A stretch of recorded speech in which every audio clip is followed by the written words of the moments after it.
Ça fait? On commence. On s'est arrêté. La dismutation de S2O3 en milieu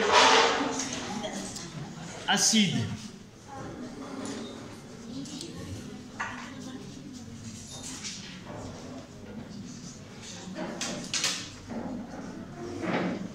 Vous voyez?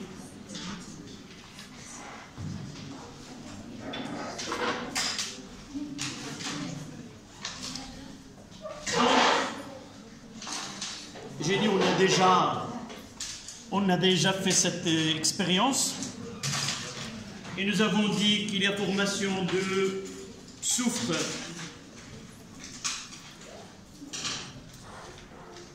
voici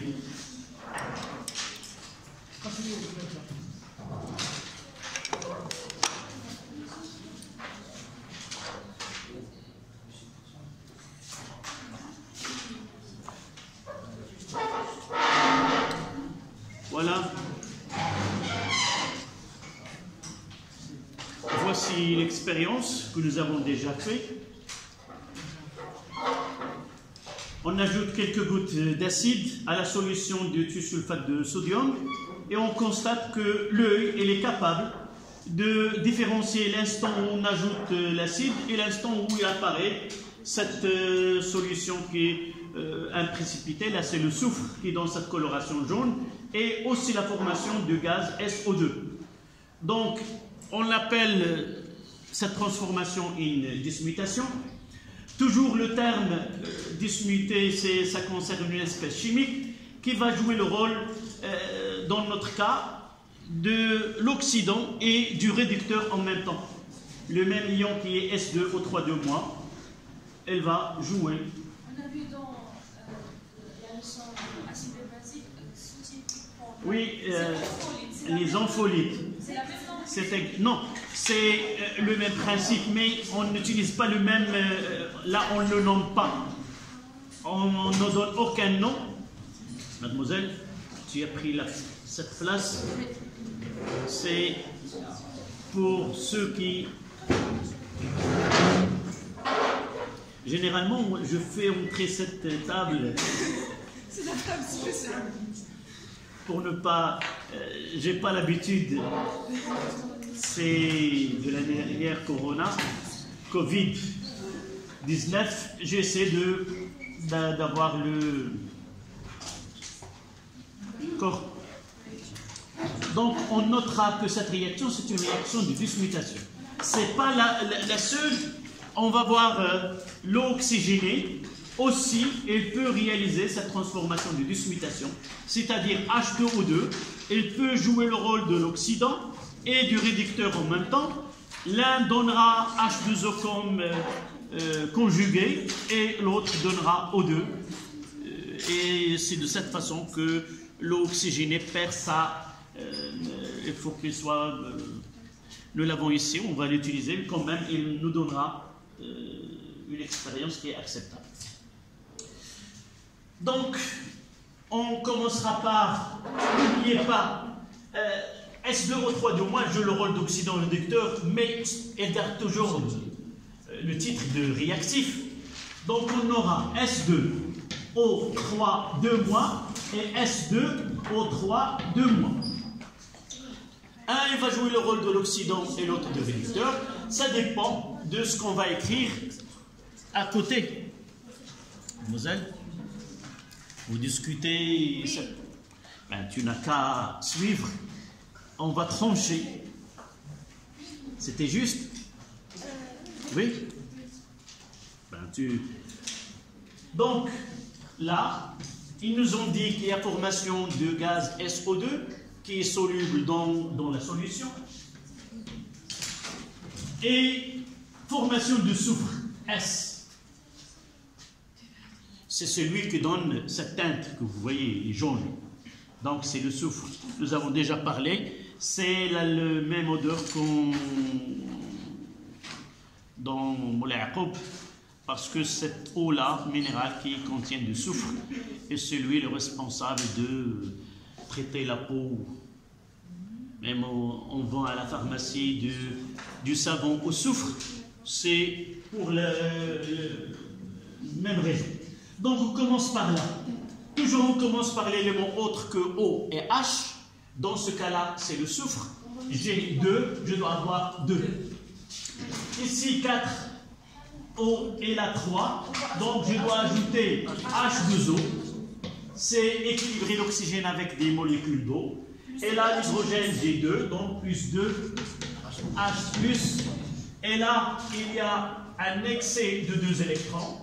Là, il y a un manque de 2 électrons. Je dois combler le manque et avoir un excès. Combler le manque, c'est 2. Et pour avoir un excès, autre 2, donc c'est 4 électrons que je dois ajouter.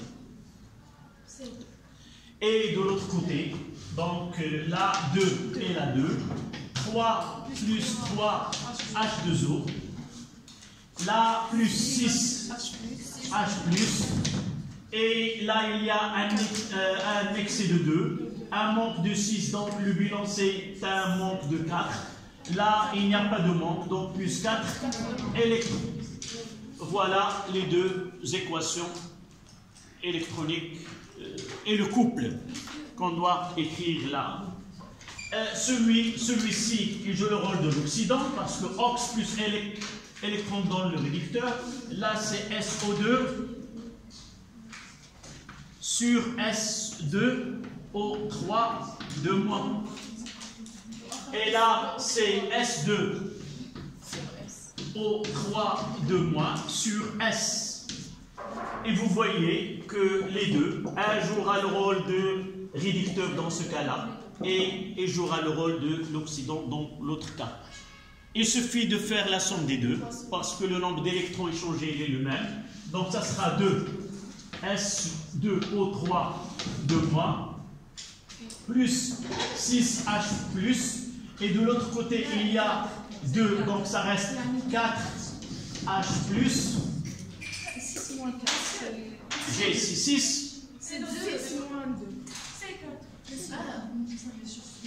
De ce côté-là, 6. Et de ce côté-là, je simplifie par 2 de deux côtés. Et il ne me reste que 4. Monsieur, pourquoi là-bas il y a 4 électrons? Est-ce que tu as entendu ma phrase? Là, il y a un excès de 2 électrons. Et là-bas, il y a Avant, faisons le bilan avant d'ajouter les électrons. C'est quoi un manque de 2. Donc, pour arriver à un excès, n'oublie pas, je dois ajouter des électrons quelque part. Je ne peux pas enlever. Donc, il y a un manque de 2. Je dois avoir pas de manque, puis un excès. Donc, puisqu'il y a un excès de 2, je dois d'abord combler le manque. Je dois ajouter 2. Pour avoir un excès de 2, je ajouterai 2 de plus. Donc, en total, j'ajouterai 4 électrons. D'accord? Donc, de là, je simplifie ici par la C4 et la 2. H2O, il y a 1 ici et 3 là, donc il ne reste que 2. C'est ça? Donc, je passe de l'autre côté, c'est 2 SO2 plus 2S plus 2 H2O. Donc, je dois simplifier par 2. Donc, une équation doit être là, elle reste là. Et là, uniquement 2. Et là. Et pour en finir, je dois m'assurer que c'est équilibré. De point de vue charge, là, il ni manque ni excès. Donc, il y a un excès de 2, un manque de 2, donc la charge globale elle est nulle, c'est 0 de l'autre côté. L'oxygène G3 ici, 2 et 1, 3. L'hydrogène G2, 2 et le soufre 2, 2. Donc, mon équation est équilibrée. Et je passe de là à là, et le même, il passe de là à là. Le premier, cette transformation qui passe de SO3 de moins jusqu'à SO2, c'est une transformation qui mène vers un oxydant. Donc, c'est une réaction d'oxydation. Donc, l'oxydation, c'est la transformation qui conduit à la formation d'un oxydant. Ou on peut dire que c'est la transformation au cours de laquelle il y a perte des électrons. Donc de là à là, c'est oxydation. Réduction. Et de là à là, c'est une réduction. D'accord? Tout ce travail il peut être demandé dans un exercice. Il vous donne les réactifs, il vous donne les produits, et vous devez former les deux de mes équations. Et par la suite, faire soit qu'on détecte ici l'oxydant les réducteurs, soit à la fin, nous pouvons faire avec des flèches, d'où la transformation qui répond à la réduction et celle qui répond à l'oxydation. Et parfois, il vous demande d'écrire ou donner le couple redox mis en jeu. D'accord? Donc prenez.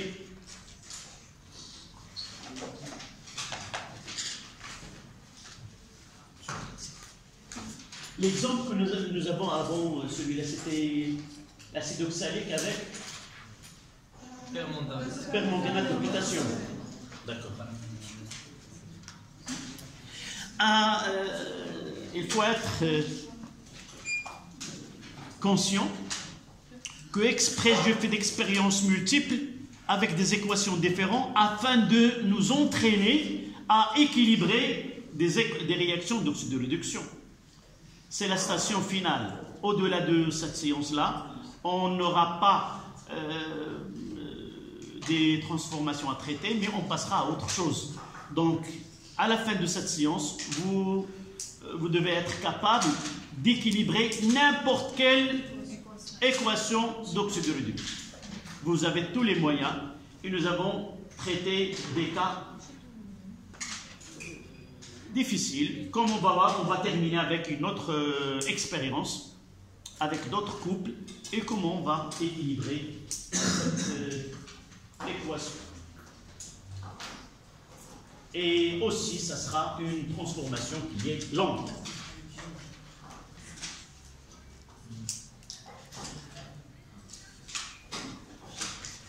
S'il te plaît, ne parle pas.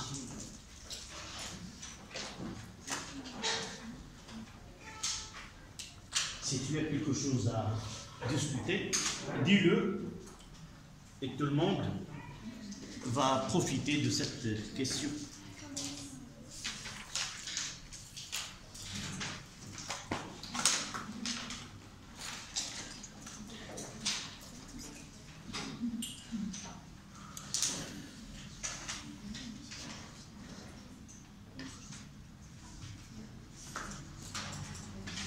Donc la dernière transformation, si vous voulez le troisième exemple, ça sera la réaction entre le iodure de potassium et l'eau oxygénée. Mademoiselle, la copine, qu'est-ce qu'il y a? Quel est le problème? Y a-t-il un problème?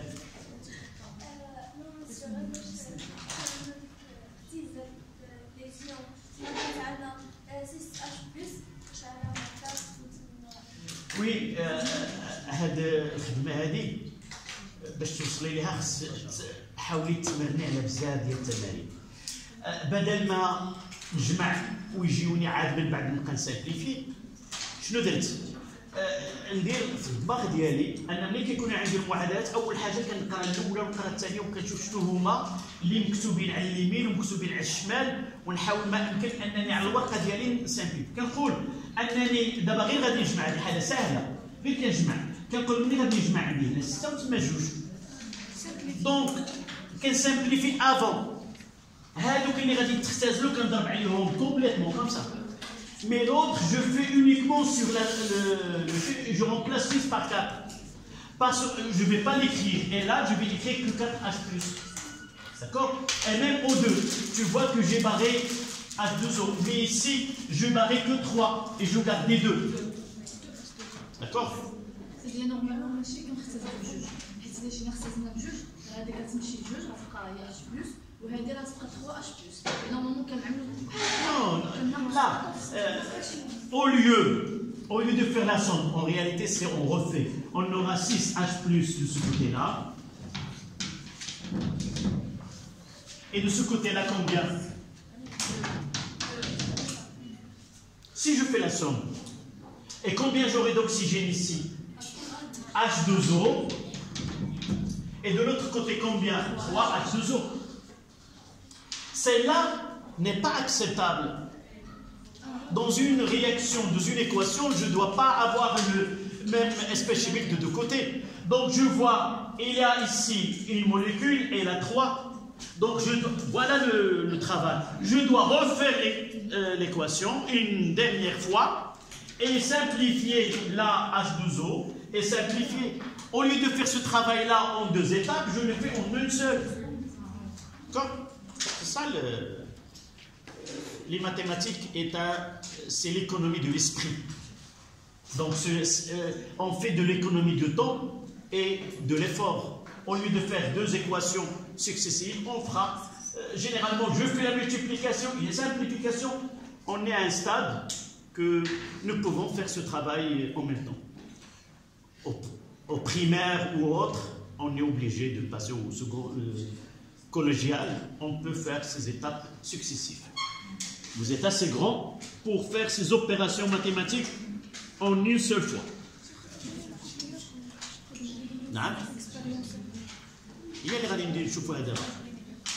Donc c'était dismutation de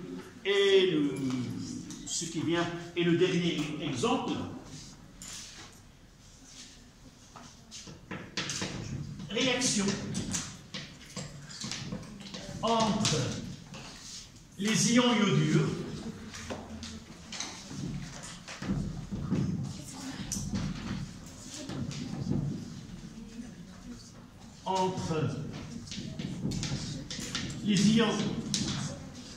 iodures et l'eau oxygénée.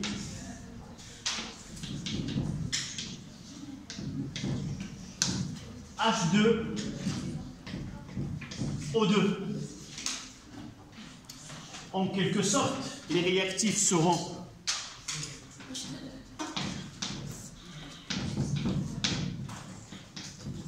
K+, I- et H2O2 en milieu acide, évidemment. On utilise H2SO4. Donc l'eau oxygénée, vous le connaissez, ou vous le connaissez autre que ici au laboratoire. D'abord, quelle est l'utilité dans la vie courante? L'utilité dans la vie courante de l'eau oxygénée. On l'achète du pharmacie. C'est un désinfectant. Elle désinfecte les plaies. Lorsque vous faites, lorsqu'il y a une plaie où il y a du sang, on utilise l'eau oxygénée. Vous voyez qu'il y a une effervescence, un gaz qui se forme qui est l'eau oxygénée. C'est une réaction qui se produit entre l'hémoglobine et l'eau oxygénée. Donc, généralement, certains médecins ne préfèrent pas utiliser l'eau oxygénée comme nettoyant parce qu'elle essaie d'attaquer davantage au tissu.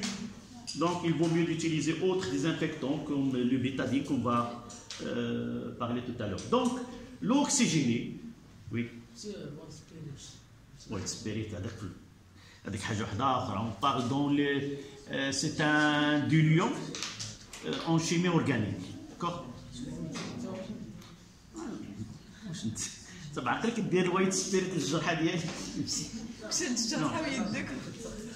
Non, elle enlève les peintures. إلا كانت يديك فيها الصباغة تزول ما تكون عندك. Non, c'est pas conseillé, évidemment. Donc, revenons à l'eau oxygénée que nous avons ici et le iodure de potassium. Je vais essayer, peut-être que... J'ai dit tout à l'heure, toujours il faut être méfiant vis-à-vis des flacons ou des solutions déjà préparées, parce qu'on ne sait pas à l'avance, pour ne pas être étonné par la suite, là, je pense, c'est l'iodure de potassium. Je ferai le risque de l'utiliser. Je l'ai déjà utilisé avec vos amis de la classe précédente. Et j'ajoute l'eau oxygénée. Sinon, je recommencerai la préparation de l'iodure de potassium.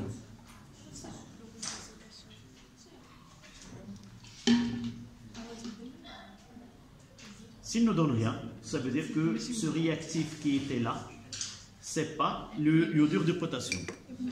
Donc, je le laisse, donc il n'a rien donné, c'est sûrement de l'acide oxalique. Donc, voici le flacon de iodure de potassium et je dois le préparer de nouveau.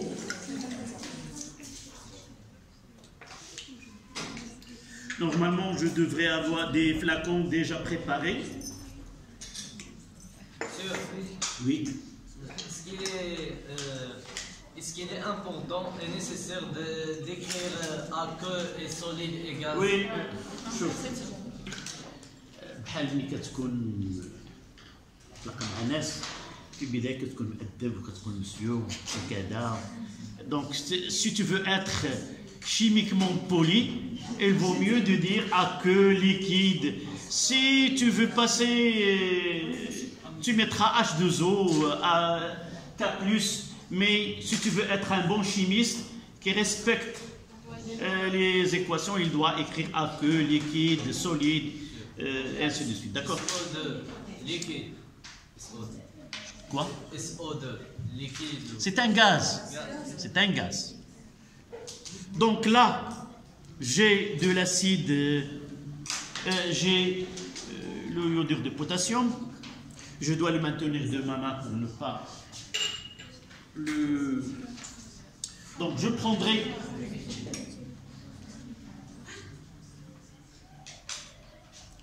Voilà, je garde celui-ci tout près.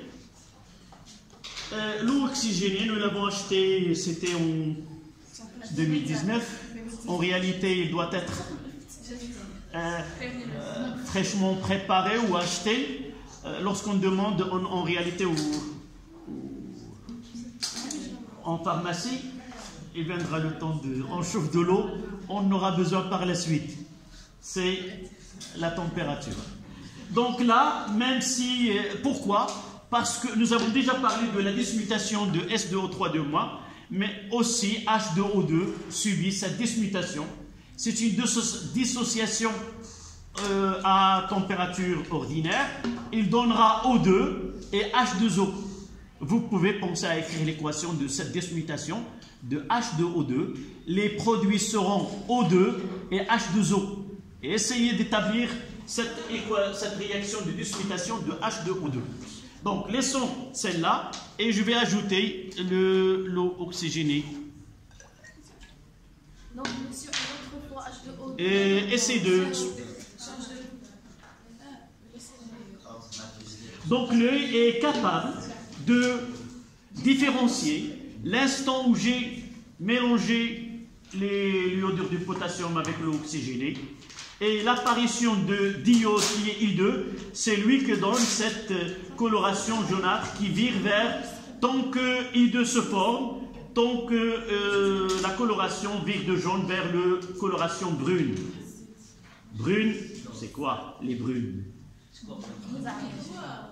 Bonnet ou البرقوق نكت الحب البرقوق ياك داك la teinte que vous avez plus il est concentré. Brune, je ne suis pas très expert dans les colorations, mais l'eau بالعربية كيقولوا لهم أسمر. C'est la coloration des Indiens, le Hounoud. Ils ont une teinte qui est spéciale. Cette teinte qui est entre le rouge et le asmar, qui est mal asmar. C'est une réaction qui est lente. On va voir par la suite. Je peux quoi? L'accélérer, augmenter sa vitesse. Et peut-être on verra au cours de cette séance-là, c'est ajouter l'adhésion ferreux. Et pour voir quelle est la coloration qu'on aura à la fin de la réaction, je vais essayer d'accélérer la réaction en ajoutant des ions de fer 2, Fe2+. Et vous allez voir que la coloration, regardez, Comme le miel. la coloration commence à devenir foncée. En réalité, je devrais garder une partie. Et l'autre partie, je dois ajouter Fe2+, pour que vous suivez. Ça se voit que la coloration, elle est plus... D'accord? Tant que, oui, elle était jaunâtre. D'accord? Et là, si je mettrais dans l'eau chaude, de l'eau chaude, on va voir les facteurs cinétiques par la suite. D'accord? Voilà la coloration. Si nous ne voulons pas le passer un quart d'heure, nous avons accéléré le processus et voir qu'est-ce qu'on aura dans quelques dizaines de minutes, la coloration qu'il va prendre. Donc on va essayer de faire l'équation de la réaction de sa transformation. Et l'essentiel, c'est de équilibrer cette équation. Donc, les réactifs, donc I-, dans I2, qui est aqueux évidemment, coloration, vous faites en même temps que moi, coloration brune. Et vous avez remarqué que la solution iodure du potassium, il est quoi? Elle est transparente. Donc là,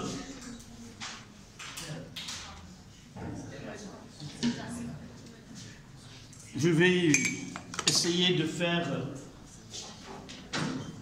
là. Pardon. Ah, tu as pris une place qui est tout près. Tu risques d'être touché par de l'eau, par des produits, mais ils ne sont pas nocifs. Donc voilà. Et je vais mettre là les ions Fe2+. Et vous voyez la différence.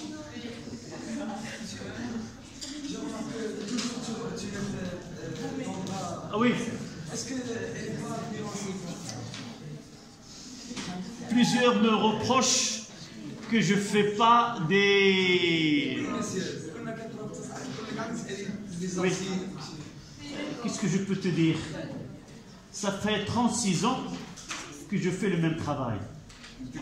C'est près, nous pouvons dire, je suis sur la porte de la 37e année dans ce lycée-là. Et toujours je travaille avec, peut-être mes bras se sont habitués à ces produits. Parfois je sens une petite douleur, je la supporte. J'aime pas travailler avec des gants, avec des lunettes protectrices. Je sais d'avance que le risque est minime et je peux le supporter. C'est pour cela, plusieurs me reprochent de ne pas faire comme on fait dans les laboratoires avec des lunettes comme ça. Je travaille à la marocaine. Donc voilà, ce que je n'ai pas fait tout à l'heure, il est là. Donc là, on parlera d'une réaction qui est catalysée. Changer la vitesse avec laquelle se fait l'évolution du système, c'est, on va le voir, soit en ajoutant une espèce chimique capable de accélérer vers le produit, soit utiliser une autre qui est la température. Donc, revenons à cette équation. L'autre, c'est quoi? C'est H2O2 qui va nous donner H2O. H2O2, j'ai dit que celui-là,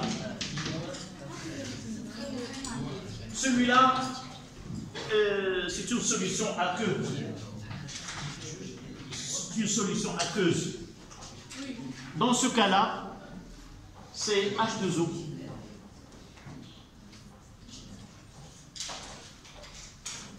Équilibrer l'élément chimique, là c'est 2, donc un excès de 2, donc je dois ajouter des électrons. Ici, Moselle, tu lui dis ton prénom. Hoda. Hoda, comment tu équilibres cette équation-là? Qu'est-ce que tu as? La première des choses, je vois les données. Qu'est-ce que j'ai comme espèce chimique? Je n'ai que H et O. Si j'ai autre élément, je commencerai par l'autre élément qui est autre que H et O. Si j'ai H et O, je commence par quel élément? Est-ce que je commence par H ou par O? Non. La règle dit, le dernier élément, c'est H que je dois utiliser pour équilibrer l'équation. Donc c'est O. Combien d'oxygène dans les réactifs? 2. Et combien dans les produits? 1. Qu'est-ce que je dois ajouter? Ta copine, il a dit, je dois multiplier par 2. Il faut faire attention. Multiplier par 2 uniquement si l'espèce que j'ai, c'est l'eau. Mais en réalité, je dois ajouter H2O. Et puisque j'ai déjà H2O, avec une autre molécule de H2O, je multiplierai par 2.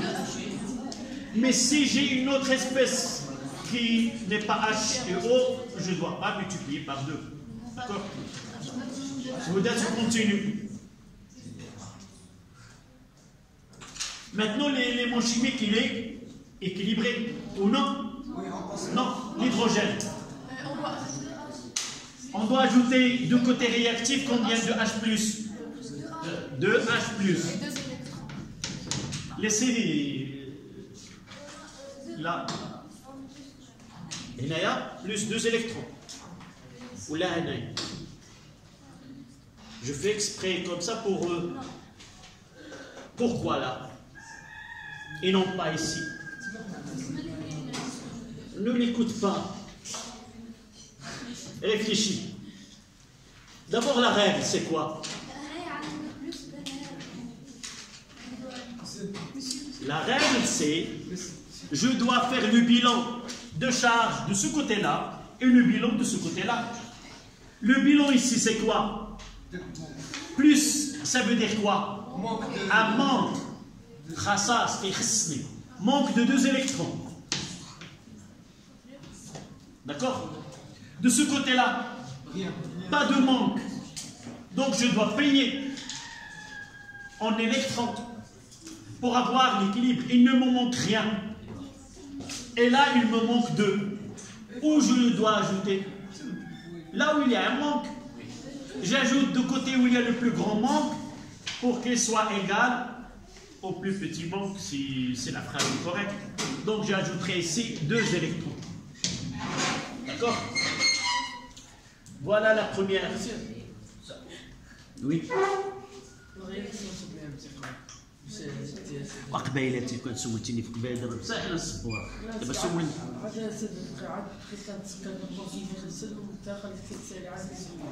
يلا سولني على هذيك دابا يجي وقتها ونقراوها. Tu n'as qu'à attendre le chapitre suivant, ce sont les facteurs cinétiques. D'accord? En facteurs cinétiques, on parlera, on va refaire cette expérience.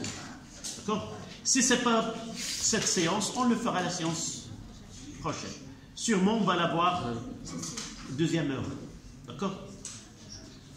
Donc, deuxième demi-équation, c'est... Il suffit de faire... Là, c'est E1 et là, c'est E2. Le nombre d'électrons transférés, c'est 2. Donc, il se fait de faire la somme. Donc, 2i moins. Voilà. 2i moins à que.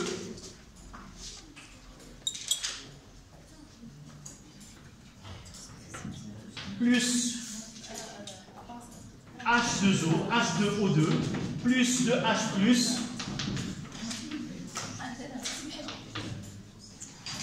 ça donne I2, plus 2H2O. Et toujours, je dois m'assurer, de point de vue charge, un excès de 2, un manque de 2, donc la charge globale des réactifs c'est 0. Et évidemment, les produits ce sont des espèces chimiques neutres, donc la charge globale elle est nulle. De point de vue éléments chimiques, 2 fois 2 et 2 c'est 4, 2 fois 2 4, donc les éléments chimiques, l'espèce chimique est conservée. D'accord? Monsieur, oui. est-ce qu'on est censé d'apprendre tous les... Pas du tout. Oui, tu n'es pas censé de connaître tous les couples qu'on traite, mais dans un exercice, toujours on vous donne le procédé réactionnel, si vous voulez, on fait mélanger tel et on vous donne l'espèce, ou par leur nom, et en bas de l'exercice, on vous donne les couples mis en jeu. Donc, dans les données au-dessus, tu vas connaître les réactifs. Et à partir des couples, tu vas connaître les produits. Donc, tu n'es pas censé de connaître qu'il est le conjugué d'une espèce donnée. Donc, c'est toujours donné. Mais tu es capable d'équilibrer, d'arriver à l'équation d'oxyde de réduction. Non, c'est une solution là. Oui, liquide. Non, oui, c'est H2O2 dans l'eau. D'accord? Voilà. On prépare une solution. Là, c'est une. Lorsque je fais aqueux, ça veut dire une solution de cette espèce-là. D'accord? Donc, voici les réactions lentes. On passe au facteur cinétique. On va revenir à l'histoire de cette leçon. Dès le début. C'est quoi? On veut différencier, on veut donner les deux types de transformations chimiques. Et nous avons constaté qu'il y a des transformations chimiques rapides et il y a des transformations chimiques qui sont lentes. Et nous n'avons pas parlé des transformations qui sont infiniment lentes. C'est-à-dire qu'ils ne peuvent pas se réaliser en elles-mêmes. L'exemple de cette transformation, c'est la réaction. Non, il arrivera un temps où il se forme et se déclenche, mais la vitesse avec laquelle, si vous voulez, l'évolution, elle est très très lente. Mais le cas que je vais citer, celui entre O2 et H2, ne pourra jamais se produire, même si on mélange O2 avec H2, mais on parlera d'un catalyseur. Et à partir de la présence de cette espèce qui va initier, si vous voulez, sa transformation, cet exemple-là, c'est une transformation. Essaie d'écouter. Tu comprendras ce que je te dis, et par la suite, tu peux poser la question. Profite-toi de ce que je dis, et lorsque tu restes comme ça, ça veut dire que tu as arrêté tous les processus de suivi. Et tu n'as qu'à poser la question. D'accord? Et lorsque je parle, essaie de profiter là où je m'arrête pour poser une question.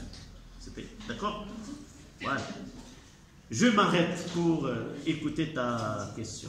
Si on a l'eau et l'huile, ils ne se mélangent pas. Oui. Mais quand on les mélange.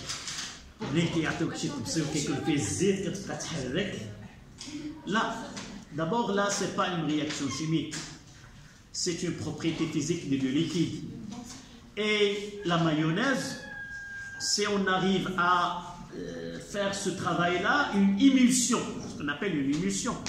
Avec un agitateur, on peut faire une émulsion et préparer la mayonnaise. En réalité, l'huile avec le blanc d'œuf ou autre ne se mélange pas. Mais on peut faire une émulsion, agiter et former.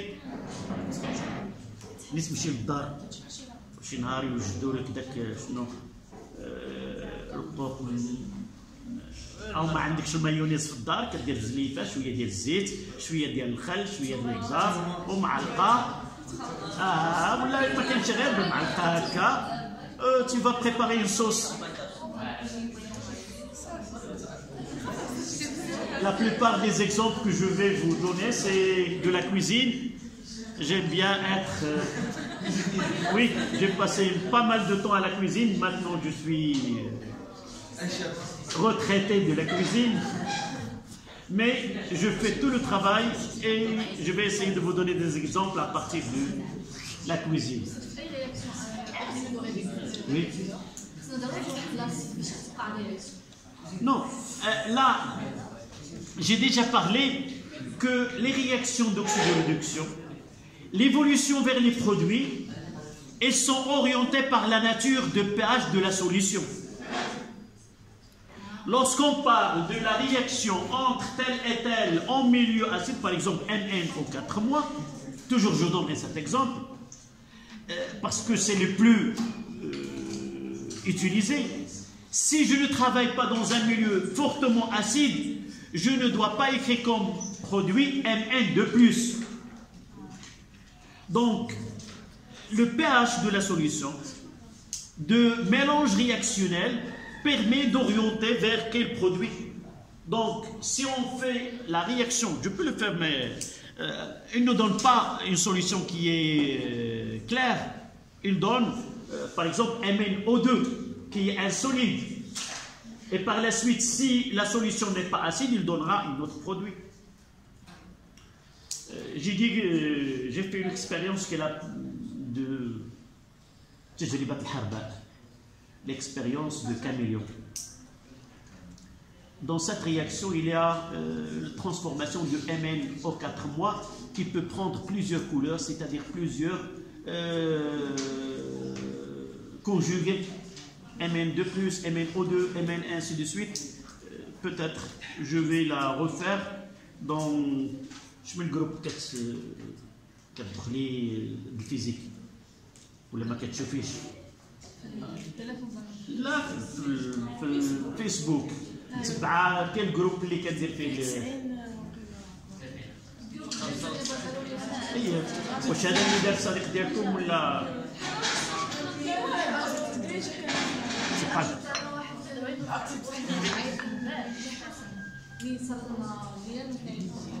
وهذاك اللي فيه تصويره كبيره عن طابلو كبير ياك je vais mettre cette expérience de MN en 4 mois, quelles sont les couleurs qu'il peut donner, qui changent avec le conjugué qu'on peut avoir. D'accord? Donc, revenons à notre paragraphe. On mettra 3 en chiffres romains, les facteurs cinétiques.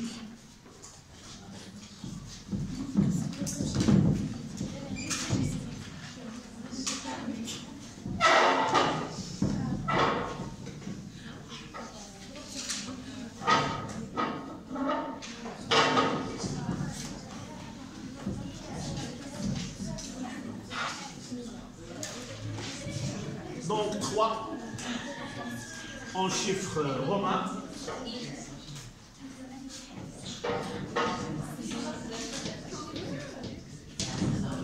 Facteurs cinétiques.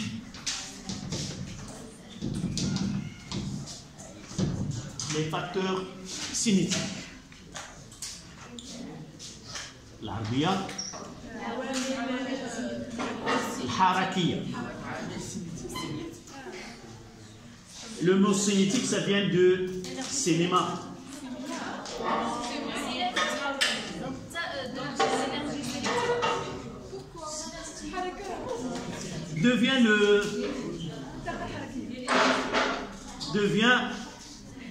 ou à partir de quelle expérience le cinéma que vous connaissez est né. Il y avait une discussion à propos du mouvement d'un cheval. Est-ce que ce cheval-là, en courant ou en galopant, est-ce qu'il arrive à se poser des deux pieds ou quatre ou saut, ainsi de suite? Qu'est-ce qu'ils ont fait? Ils ont étudié le mouvement de ce cheval. Ils ont pris des photos à des instants différents pour voir vraiment si il garde toujours des pieds sur terre ou il arrive ou aucun pied est sur terre. Et en faisant défiler ces photos, on s'est rendu compte qu'on a recréé le mouvement et ça vient du cinéma. Le cinéma, au début, c'est que la succession des images, un nombre donné de images, 25 images par seconde, et on a ce cinéma-là. Donc, cinéma, ça vient du mouvement. Donc, cinématique, ça veut dire c'est l'étude d'évolution d'un système chimique au cours de temps. Le cheval, c'est l'évolution du mouvement du cheval au cours de temps. Là, ça, c'est autre chose. Donc, étudier l'évolution d'un système, c'est vraiment concerne quoi? Les transformations lentes.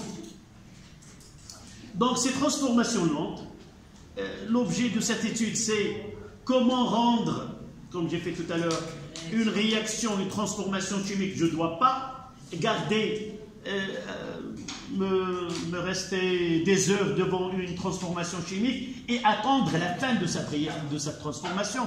Donc, je peux essayer d'étudier cette évolution au cours de temps et quels sont les facteurs qui influencent cette évolution-là. Donc, la cinétique chimique, d'abord, on commencera par définir la cinétique chimique.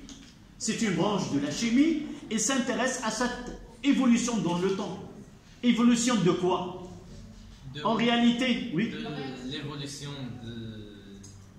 du mouvement d'un système chimique. Oui, c'est le passage de l'instant où on mélange les réactifs à un instant où on constate que le système il est arrivé à sa fin. Mais on doit suivre une grandeur donnée. Nous avons déjà étudié l'année dernière, c'est l'avancement X. X, c'est la grandeur qui permet, à partir de laquelle suivre tous les intervenants dans la transformation chimique. À partir de X, je peux connaître combien le réactif A1, par exemple, R1, a réagi et combien de produits A a été formé. 5 minutes et on écrira cette définition.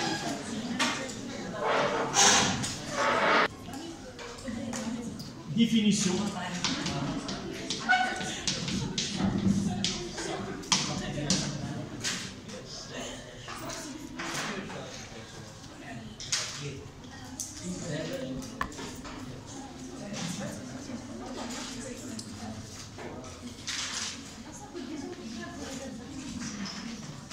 Donc vous notez un facteur cinétique, 3.1 définition. Un facteur cinétique est une grandeur qui modifie. Un facteur cinétique est une grandeur qui modifie la vitesse avec laquelle est une grandeur qui modifie la vitesse avec laquelle se produit une transformation chimique. Avec laquelle se produit une transformation chimique. Point à la ligne.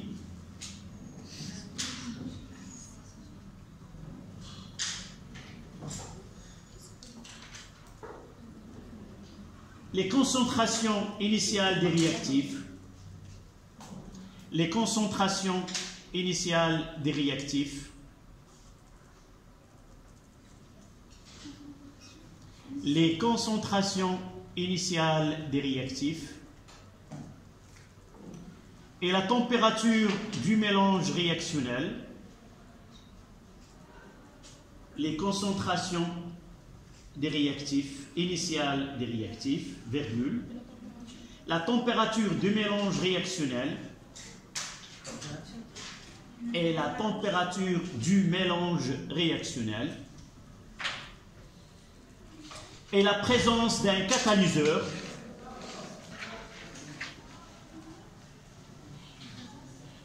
permet ou permettent, ce sont trois, permettent et la présence d'un catalyseur permettent de modifier cette vitesse permettent, les trois qu'on va traiter, permettent de modifier cette vitesse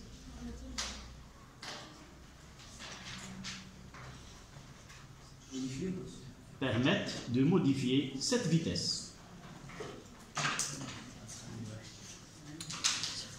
Donc on va commencer par 3.2, la concentration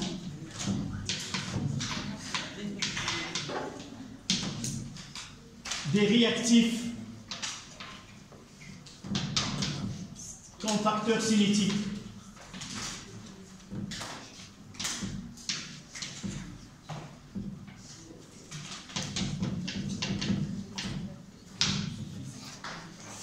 Par une expérience qualitative, cette expérience qualitative, on va mettre en évidence quel est l'effet d'augmenter par exemple ou de diminuer la concentration des réactifs sur l'évolution du système.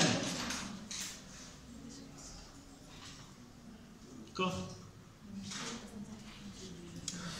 Donc c'est pour cela, je vais prendre comme réaction la réaction entre le permanganate de potassium et l'acide oxalique.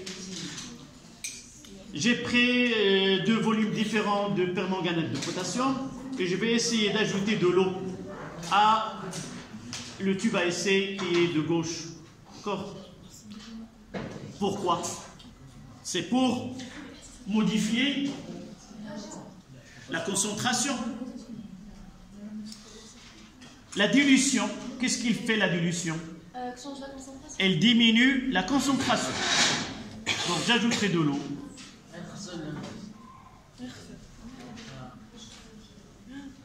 Donc là, j'ai deux. Je vais avoir le même volume. Voilà. Même celui-là, j'ai ajouté de l'eau.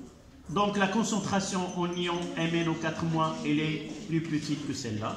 Celui-là plus concentré, celui-là moins concentré. J'ajouterai en réalité en même temps, mais je vais essayer d'ajouter l'acide oxalique. Nous avons déjà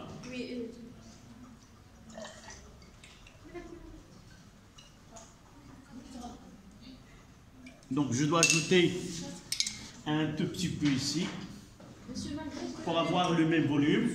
Celle-là concentrée, celle-là elle est la remarque pour mélanger.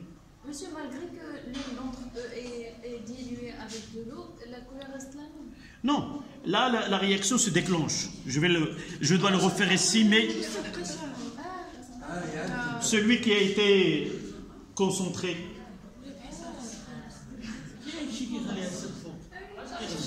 C'est la réaction de C2, H2C2O4. Quel est le conjugué de H2C2O4? L'acide oxalique. Essaye de revoir. CO2. CO2 c'est quoi? Tu m'as posé la question, CO2 c'est quoi? C'est un gaz. Ce sont les bulles gazeuses de CO2. Donc vous voyez que là où la réaction, le mélange est concentré, oui, évidemment, mais nous parlons de la vitesse avec laquelle s'effectue. Plus la concentration des réactifs est grande, plus la vitesse d'évolution. À un certain temps, on aura la même coloration, c'est-à-dire elle va disparaître. Elle reste, elle demande 2 temps. D'accord? Donc, on fera expérience là.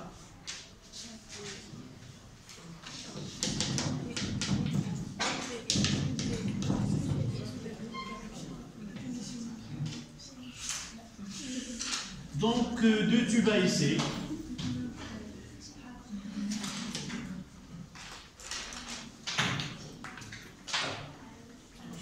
Là, la concentration H2C2O4 et KMN AQ.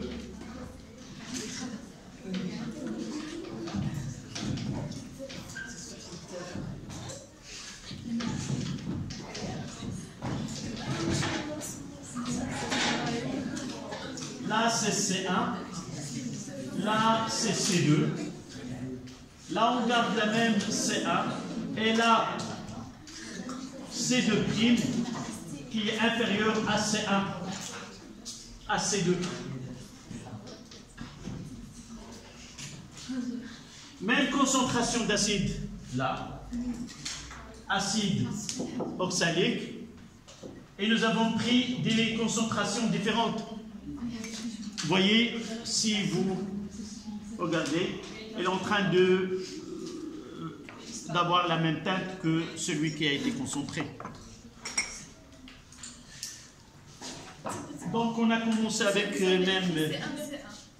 C2, C2. Là, dans le tube 1, nous avons utilisé un volume V1 et de concentration C1. Elle a un volume V1 de concentration C1. Mais dans ce cas-là, un volume V2 de concentration C2. Elle a un volume V2, mais de concentration C'2 qui est inférieur à C2. C'est ça l'expérience que nous avons faite. On a gardé le même volume avec la même concentration de l'acide sulfurique, mais le permanganate de potassium, nous avons utilisé le même volume avec des concentrations différentes.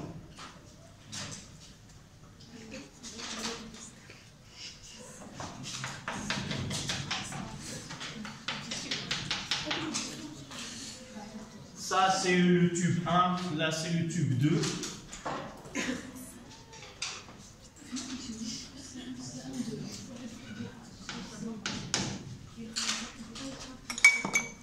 Là, vous voyez, après un temps très grand, la disparition se fera dans les deux. Mais celui-ci a été le premier et l'autre a été le deuxième. Et la conclusion la plus importante qu'on doit avoir, c'est... C'est la concentration est un facteur cinétique qui influence sur la vitesse. Oui, donc nous avons mis en évidence que la concentration initiale des réactifs est un facteur cinétique. Cinétique, le plus important, c'est quoi? Plus la concentration initiale est grande, plus la vitesse est grande. Donc la vitesse de la transformation augmente avec l'augmentation de la concentration des réactifs. Là, nous avons fait uniquement changer la concentration d'un seul réactif. Nous pouvons faire une autre expérience au cours de laquelle on va utiliser le changement des deux. سمعتيني شنو قلت بعدا؟ يلا قول لي شنو قلت. Quand on augmente la vitesse. Non, قبل منين عليتي صبعك لدابا، قبل ما عليتي صبعك هادشي اللي سمعتي. On va constater après qu'il y a un changement dans les deux. عرفتي لان قبيله لاحظت عليك قلت لك راه ما غادي نهربش، راني باقي في القسم.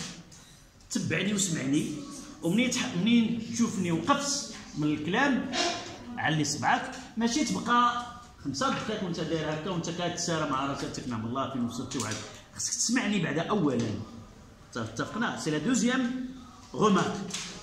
La troisième remarque, si tu l'as fait, je ne réponds pas à tes questions. D'accord? D'abord, écoutez. Peut-être dans ce que je dis, je peux répondre à ta question. D'accord? Donc j'ai dit que dans cette expérience que tu viens de voir là, je ne peux pas connaître lequel, là, je ne peux pas connaître lequel a été le plus concentré, lequel le moins concentré. Après une durée, la fin de la transformation, elle est la même. Donc j'ai dit, au lieu de faire cette expérience en changeant uniquement la concentration de K et NO4, je peux refaire une autre, je peux faire modifier K et NO4, première expérience, modifier H2CO4, deuxième expérience, et la troisième est modifier les deux.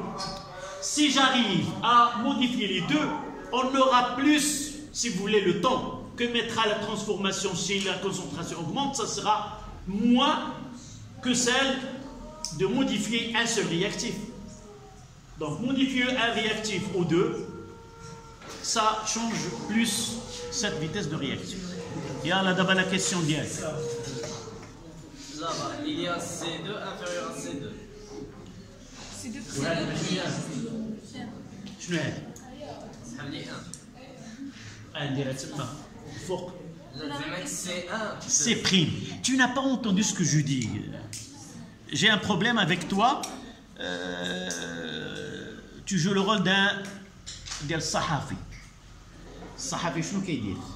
كيمشي مع كاميرامان كيقول للكاميرامان صور وكيبقى ما دايها في والو في داك السيد اللي كيدير المحاضره حتى كيجي الوقت ديالو شنو كيدير؟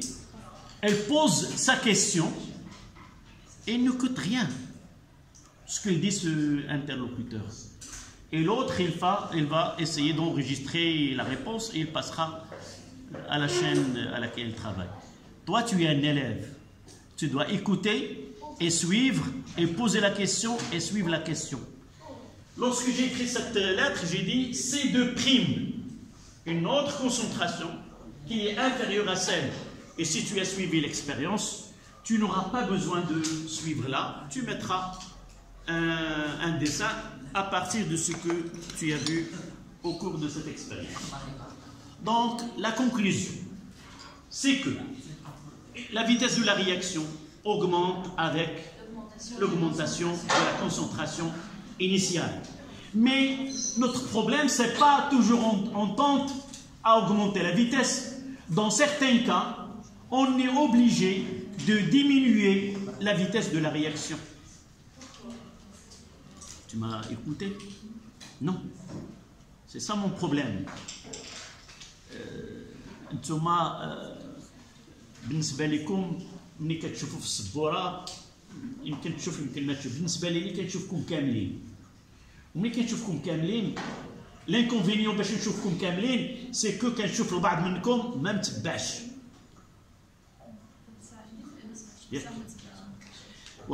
Ça me gêne que je fais le cours et parmi vous. Et par la suite, il va poser la question que j'ai traitée pendant qu'il est distrait. D'accord? Donc, j'ai dit, parfois, on essaie de faire l'inverse. Oui. Oui, on utilise de l'eau glacée. Pourquoi? Pour arrêter, diminuer la vitesse de... Et pour quelle raison? Oui.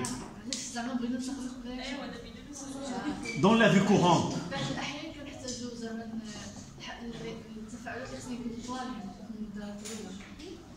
نخليو القسم نمشيو للحياة العامة. طحتي وخرجت شي حاجة أو شنو كدير؟ Tu mettras de la glace. Tu prends un mouchoir, tu mettras de la glace à l'intérieur et tu essaies de mettre cette glace sur la partie touchée. C'est en calme, c'est une réaction qui se produit à l'intérieur. Et on essaie de la rendre moins nuisante, si vous voulez. Et c'est pour cela qu'on fait de la glace, pour freiner sa transformation qui s'effectue. On n'aura pas ce bleu qui est là. Voilà la première des choses. Une autre chose. تغدينا وساينا وبقى الخير. ما غادي نخلي شيء يسجل باش ما يدعشاش كنديرو الثلاجة. نديرو في الثلاجة علاش؟ pour diminuer la température. الماكلة إلا ما درتهاش في الثلاجة وبقات على برا شنو كتسمى؟ كتحماض. كتحماض, ce sont les graisses se transforment en acide. Ce sont des acides. Ou acide كنقولوا كتحماض. Donc il y a une transformation de contenu des réactions. En la mettant dans un réfrigérateur, on essaie de minimiser ou arrêter certaines transformations que peut se produire dans cet aliment. On va faire un suivi d'une transformation chimique.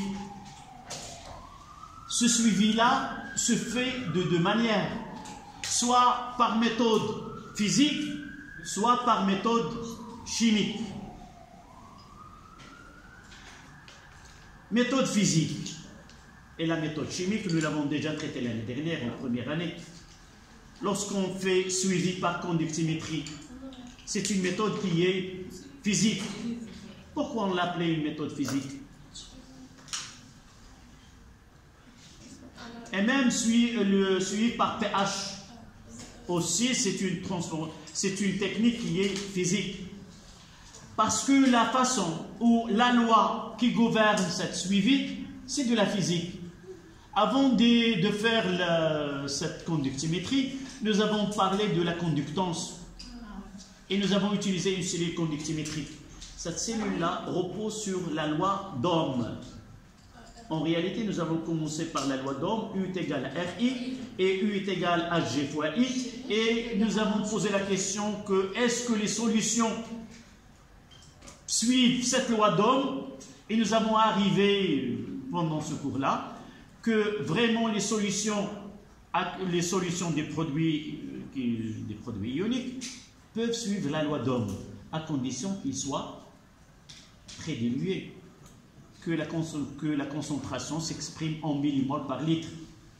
Et là, cette technique-là, nous l'avons appelée une technique qui est physique. Aussi, en suivant avec le pH-mètre, la même technique, c'est une technique qui est physique.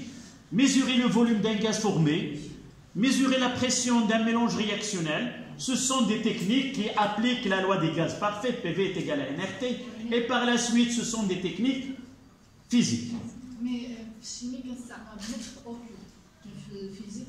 Non, la technique chimique, c'est quoi?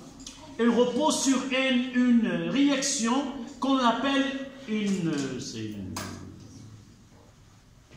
le dosage. C'est utiliser un procédé chimique. Maintenant, je parlerai de la technique chimique, c'est quoi? Le mélange réactionnel que je viens de faire là tout à l'heure, c'est la réaction entre MnO4- et H2C2O4. Donc, je fais un mélange réactionnel.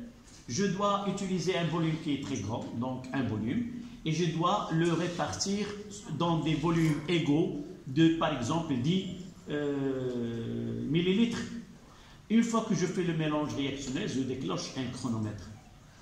Après 5 minutes, par exemple, je prendrai le premier tube à essai et je veux doser, par exemple, combien de MnO4- reste ou un autre produit autre que celui-ci.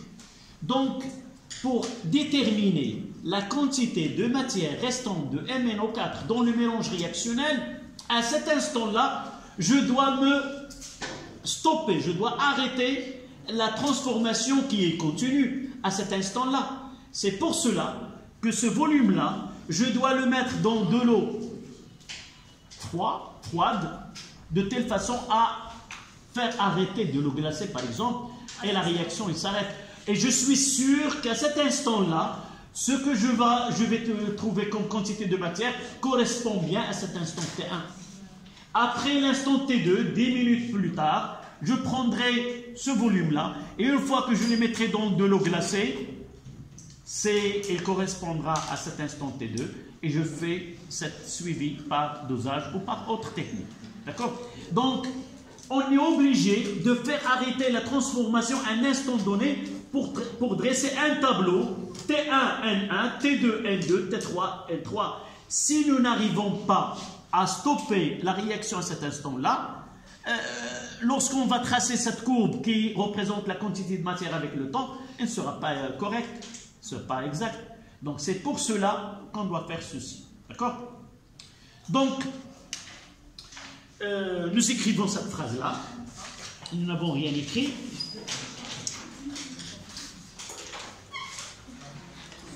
Est-ce que nous avons écrit la phrase? On n'a rien écrit au-dessus. Donc, plus la concentration initiale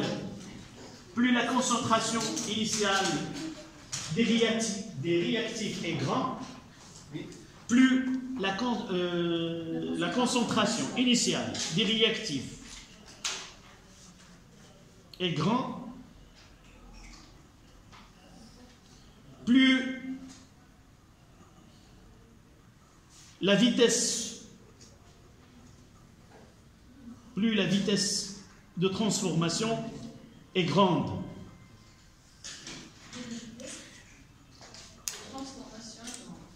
Plus la concentration des réactifs est grande,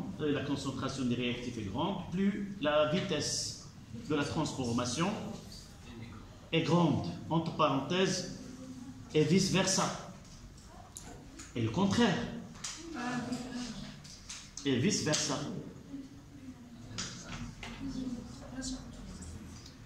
Celui que l'on, entre parenthèses, écrira, si la concentration diminue, la vitesse diminue aussi. Point à la ligne. Pratiquement, n'écrivez pas, pratiquement, comment je peux mettre le cas contraire? Comment peut-on diminuer la concentration? La concentration, donc on va ajouter de l'eau distillée.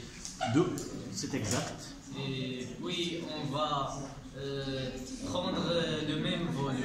Non, ajouter de l'eau, c'est la façon la plus adéquate pour diminuer donc à la ligne. La dilution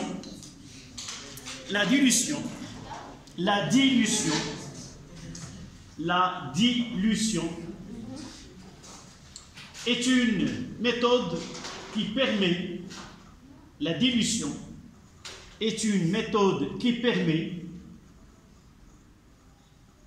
de diminuer la concentration d'une solution. La dilution est une méthode qui permet de diminuer la concentration des solutions.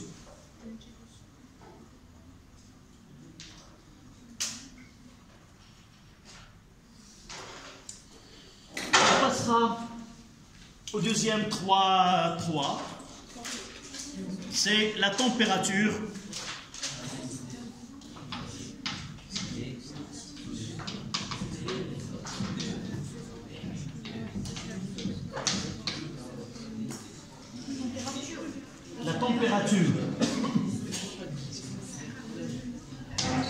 comme facteur cinétique.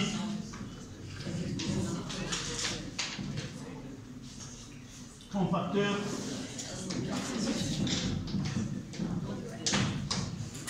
facteur cinétique.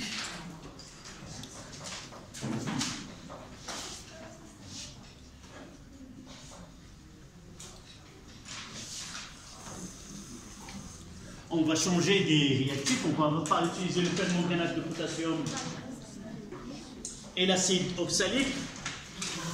Je vais utiliser le thiosulfate de sodium, celui que nous avons déjà utilisé, qui donne le soufre.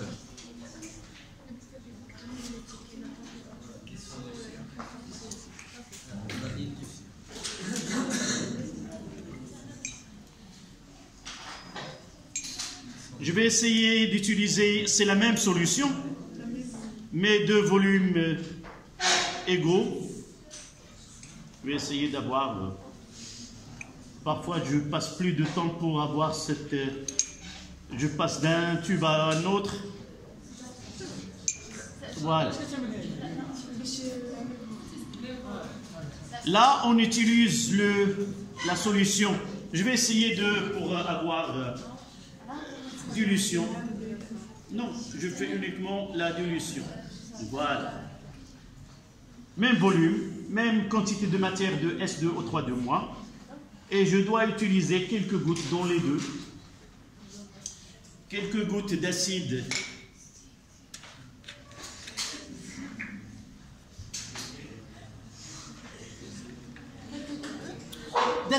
nous avons déjà traité cette transformation. Vous l'avez déjà. Donc je vais essayer de faire 1, 2, 3 et quelques gouttes là. Et toujours on mélange de cette façon-là. Je vais mettre dans de l'eau chaude. Vous voyez là.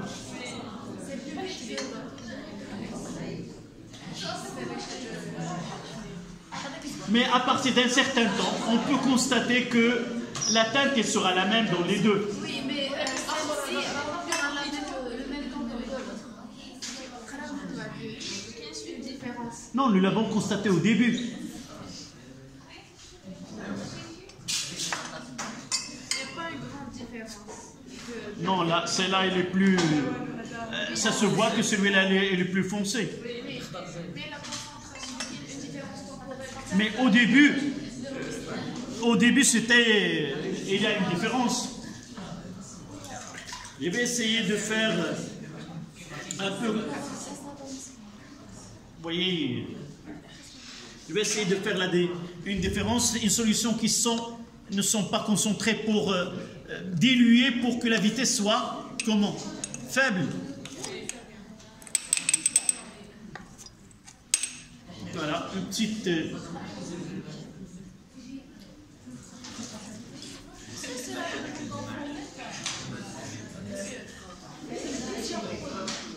Oui. Ben, si tu as celui qui a plusieurs enfants, est-ce qu'il peut ne peut pas se tromper dans ses enfants? J'ai l'habitude de travailler des années avec ces produits. Donc c'est pour cela, d'abord il y a le nom, c'est le plus important. D'abord, il y a le nom, sinon on n'aura pas. Donc je vais refaire donc les deux.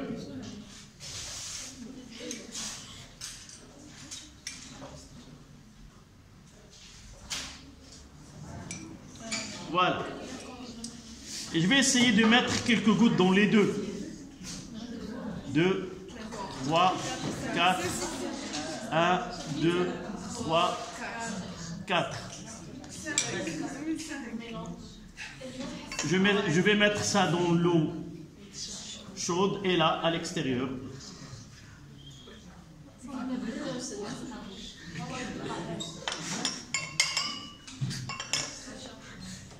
Et je vais le laisser, parce que les solutions sont diluées, nous l'avons déjà vu tout à l'heure, on va le laisser. Voilà, celui-là il commence à... Je vais le mettre, celui-ci, il est devant vous, là. D'accord? Et l'autre dans l'eau chaude. Donc, expérience.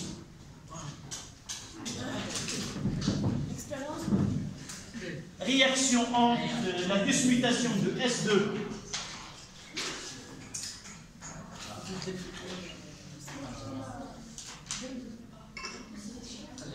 on va le laisser jusqu'à la fin. Donc, dismutation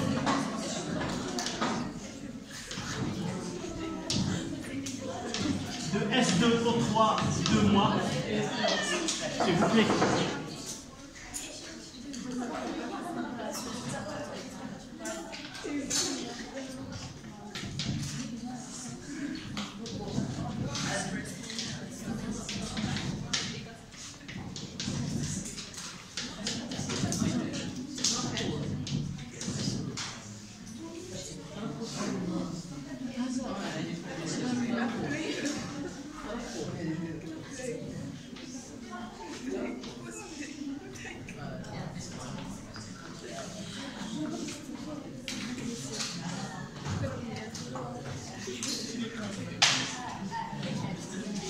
quelques gouttes.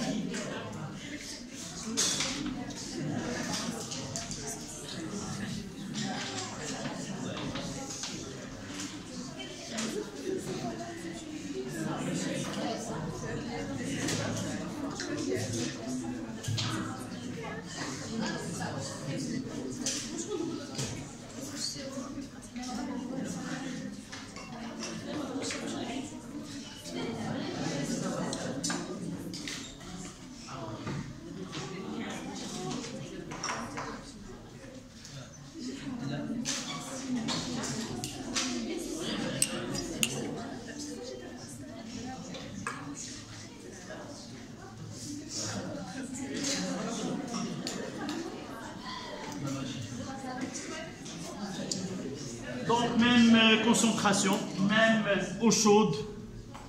Là, la température de la salle, température ambiante.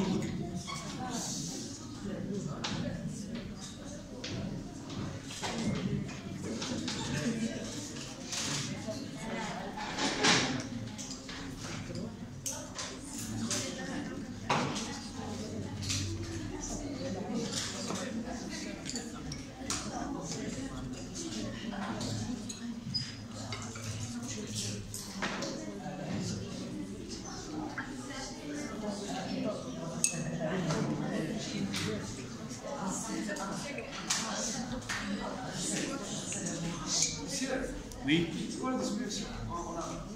Quoi? Dismutation ou التفكك الذاتي. Il n'y a pas un terme spécifique, mais c'est بالعربية كنقولوا التفكك الذاتي لأيون تيوكبيلتات.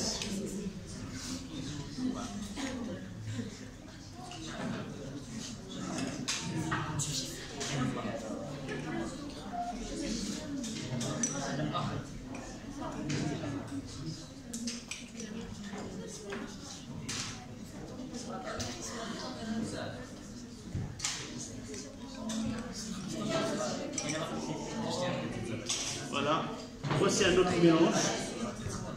On mettra celui-ci là, celui-ci à l'extérieur.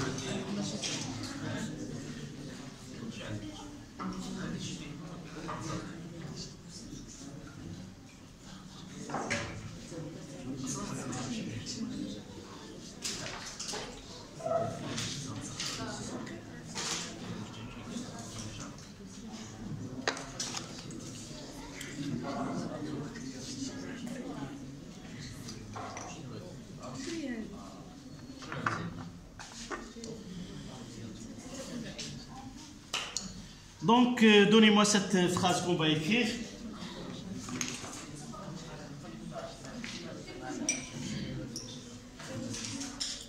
La vitesse de... Parce que bientôt, c'est la sonnette. La vitesse de la transformation chimique augmente avec l'augmentation de la température.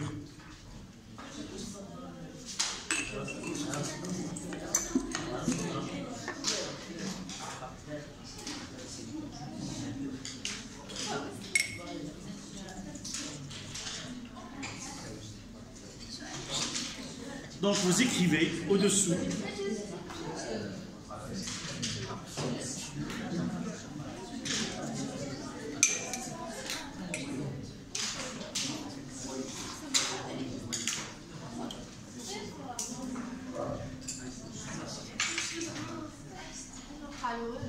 oui.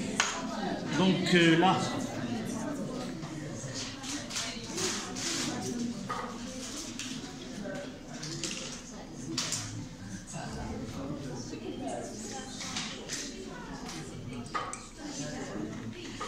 essayer de faire le mélange des deux. Voici le mélange, je vais le répartir en deux volumes égaux et mettre un dans l'eau chaude. C'était le même mélange. Au début, vous voyez que c'est pas la même teinte.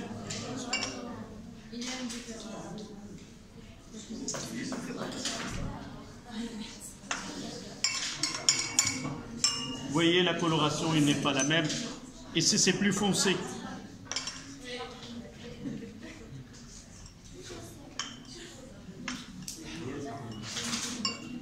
voyez, vous observez là, c'est plus... Donc vous notez, plus la température augmente, plus la vitesse avec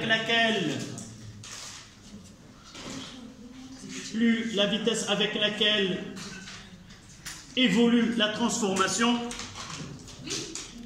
Voyez, regardez là bien, c'est pas, là c'est plus jaune à la température qu'ici. غادي يوليو الميم تانت. لا باش غنعرفوا واش اللي عملنا له رياكسيون غامبيد ولا عملنا له رياكسيون. دابا انت هنايا انت عارف هذه par la teinte. Celle-là il est plus rapide que celle-là. Quel est l'objectif de cette étude-là? Une fois que accéléré, en réalité, lorsque je veux une transformation plus rapide, je ne vais pas laisser celle-là. Je ferai un mélange réactionnel et je vais le mettre dans un bassin ou dans un cristallisoire à température de 60 degrés. Pourquoi je vais faire cela à la température ordinaire? فهمتيني ولا لا؟ Ouais, ما فهمتيش، انت اللي ما فهمتيش الجواب. والله لا ما فهمتش السؤال ديالك. كيسكو جو وفهمني انت واش دائما منين نبغي ندير واحد التحول ندوي معاك بالدارجه باش تفهم. انا باغي واحد التحول يكون سريع من الاول ياك باغي دغيا يوصل. واش كتظن انني غادي ندير دون اون تومبيراتور اوردينير غنديرو عادي من الاول؟ غادي ندير الميلونج ديالي وغادي نوجد في الاول تومبيراتور وغادي ندير التجربه ديالي هنايا. هذا ما غادي يكونش عندي، علاش غادي نقارن معاه؟ فهمتي ولا ما فهمتي؟ دابا فهمتي؟ دابا هنا في القسم غير باش تشوف انت هذا درجه حراره عاليه وهذا بدرجه حراره مرتفعه ونشوفوا من خلال المقارنه. اما في الحياه العامه ملي غادي تبغي دير واحد التجربه وباغي كنتي مزروب ياك مزروب باغي ديال نسالي ففي الاول توجد هكا وما غادي يكونش عندك هذا باش تعرف شكون هو هذا من هذا صافي. وشكون اللي ما فهمش الاخر؟ انا ما فهمتكش ولا انت ما فهمتينيش؟ ملي كتكمل رياكسيون ما عرفتي شي واحد جوج بحال هذا بحال قلناها قبيله التجربه اللي سبقت قلنا الا خلينا واحد المده كبيره راه غادي يكون بحال. Tu n'arrives pas à différencier lequel a été à température élevée et lequel a été à température basse. Mais là, devant toi, tu vois que la teinte ici, elle est plus foncée que celle-là. Donc celle-là, elle est plus rapide que celle-là. Mais si on le laisse après un très grand temps, on aura le même aspect. D'accord? Sauf si nous avons des concentrations différentes, on n'aura pas la même teinte à la fin. Je peux dire, même après un temps très grand, dire voilà le mélange où il y a la concentration initiale elle est plus grande. Et voilà où il y a la concentration des réactifs est plus petite. Mais avec la température, je ne peux pas différencier lequel était dans un tube, dans un bécher eau chaude et lequel a été dans de l'eau froide. Ça fait? On en parlera par la suite. Donc, quel est l'intérêt? Accélérer la réaction. Et le contraire, c'est quoi? Arriver la réaction. Donc, à la ligne, par conséquent, à la ligne, par conséquent, si nous voulons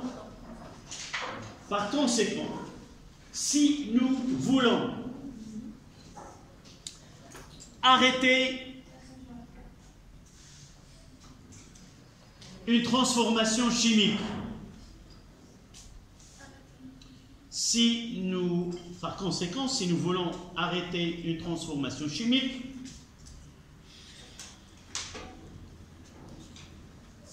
nous pouvons diminuer sa température.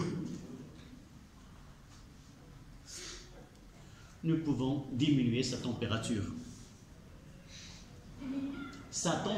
La température du mélange réactionnel.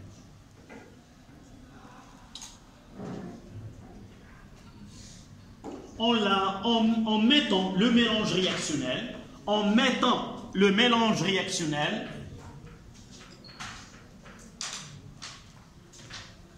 dans un cristallisoire qui contient de l'eau glacée. En mettant le mélange réactionnel dans un cristallisoire qui contient de l'eau glacée. La trempe, c'est la technique de trempe. La technique de trempe, c'est passer d'une température donnée à une température plus basse, qui contient de l'eau glacée.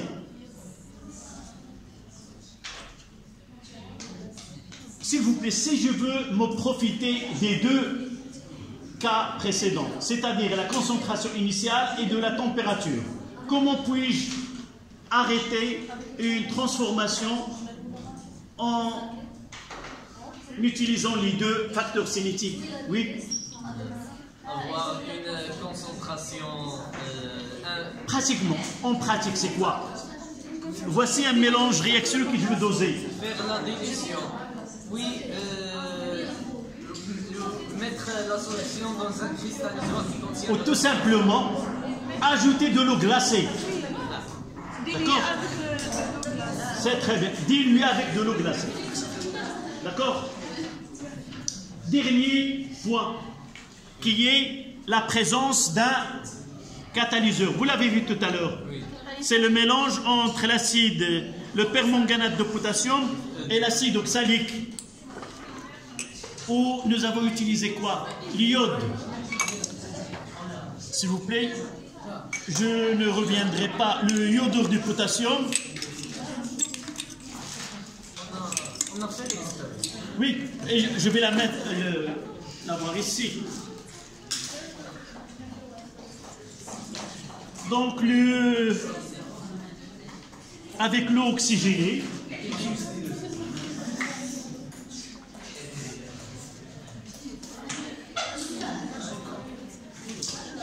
s'il y a vraiment deux, et je vais essayer d'ajouter, c'est vraiment, vous voyez que dès que j'ajoute les ions Fe2+, il y a apparition de la coloration qui caractérise le diode. Donc, la présence de Fe2+ joue le rôle d'un catalyseur. Et là, c'est un catalyseur qui est homogène. Homogène, ça veut dire quoi? On ne peut pas le différencier de mélange réactionnel. On ne peut pas voir les ions Fe2+, et par la suite, c'est un mélange. Si on utilise un métal ou autre, on peut le décerner, on dit que la catalyse est hétérogène. Donc, à la ligne, dernier point, 3-4. 3-4. La catalyse. La catalyse. Le paragraphe ou... Non, c'est 3-3, 3-4. La catalysation comme facteur de... Donc, la catalyse, 2 points. La catalyse, 2 points la ligne. Une espèce chimique. La catalyse, 2 points. Une espèce chimique est dite catalyseur. Une espèce chimique est dite catalyseur. Une espèce chimique est dite catalyseur. S'il permet d'augmenter la vitesse de la transformation,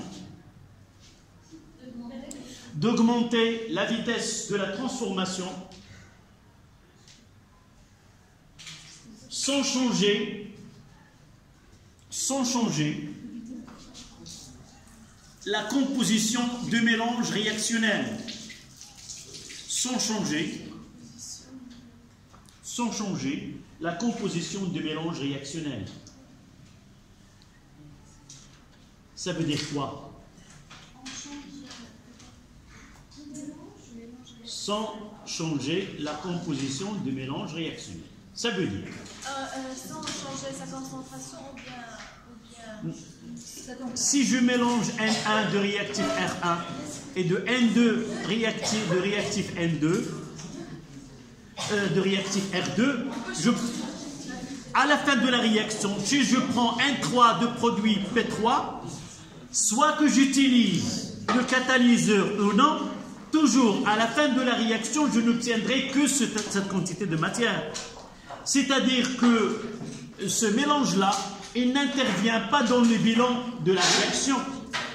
Il ne change en rien, il ne peut pas augmenter l'apparition d'un produit ou consommer un réactif.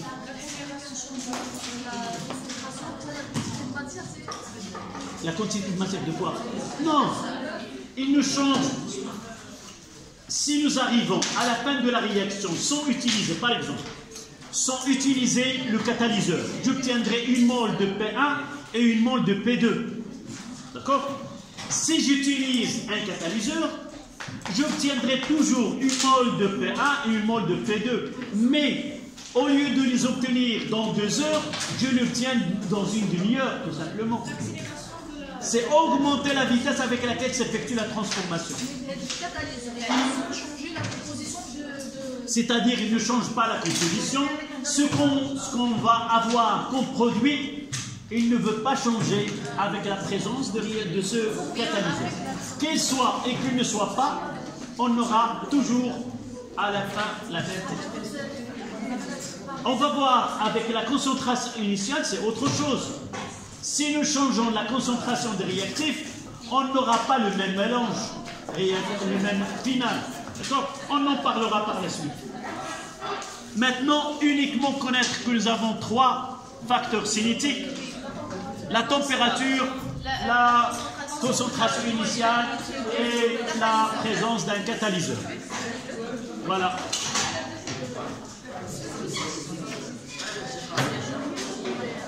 دي هي